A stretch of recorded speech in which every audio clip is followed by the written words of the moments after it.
Hi, I'm Coach Jay, and welcome to my channel.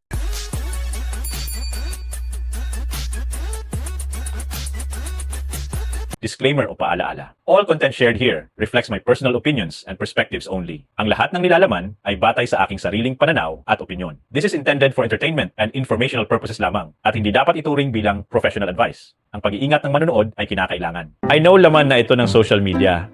Marami na ang nag-react about this. But hey, this one's mine.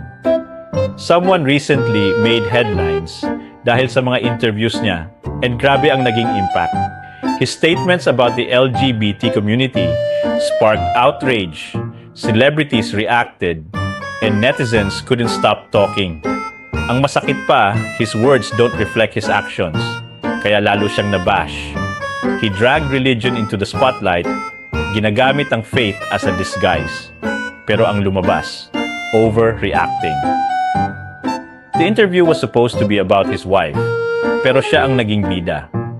Past mistakes resurfaced, proving na kapag masyado kang arrogant, babalik at babalik ang mga pagkakamali mo.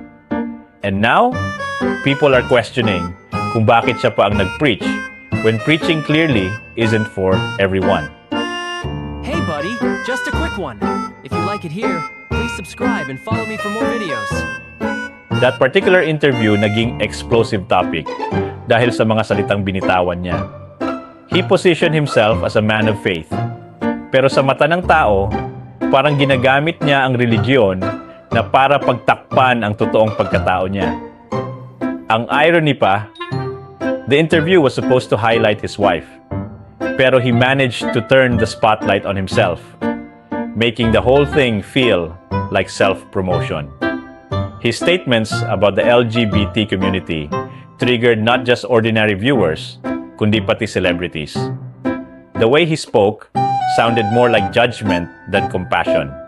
At mabilis na napansin ng tao na his words don't reflect his actions. Kung titingnan mo ang past mistakes niya, makikita mo na being prideful can backfire. Kasi the more you flex, the more people dig into your history. Religion became his front in the conversation. Pero ang problema, it looked more like performance than genuine faith. Enthusiasm for belief is one thing. Pero kung sobra at parang overreacting, nawawala na siya sa lugar. Hindi na siya kapani-paniwala. His energy felt less like inspiration and more like exaggeration. Kaya tuloy nagduda ang audience sa sincerity niya. The fact na the interview wasn't even about him made everything worse.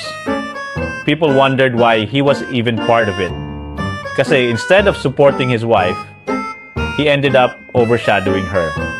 That move alone triggered a lot of viewers who felt na parang ninakawan niya ng moment ang asawa niya. Preaching is not for everyone, and he proved that. Kapag hindi aligned ang words sa actions, kapag ang faith mo parang barrier lang, people will call you out. And that's exactly what happened. His attempt to preach turned into a scandalous spectacle that exposed contradictions instead of credibility. Final message. Life has a way of exposing the truth, lalo na kapag masyado kang full of yourself. Past mistakes don't disappear just because you speak loudly about faith or morality. The louder you preach, the more people will check kung tugma ba ang buhay mo sa mga salita mo. Religion should never be used as a mask, kasi faith is supposed to be lived, not performed. The lesson here is simple yet polarizing. Authenticity beats theatrics. Kung hindi ka aligned sa sinasabi mo, people will see through you. This person's case shows that preaching without practice is empty. Real credibility comes from humility, not from overconfidence or forcing yourself into conversations na hindi naman tungkol sa'yo. At eto pa, hindi porket tumigil ka na sa bisyo mo, nagbago ka na. Lalo na kung ganun ka pa din kung umasta. Thanks for watching. Don't forget to subscribe and follow me for more videos.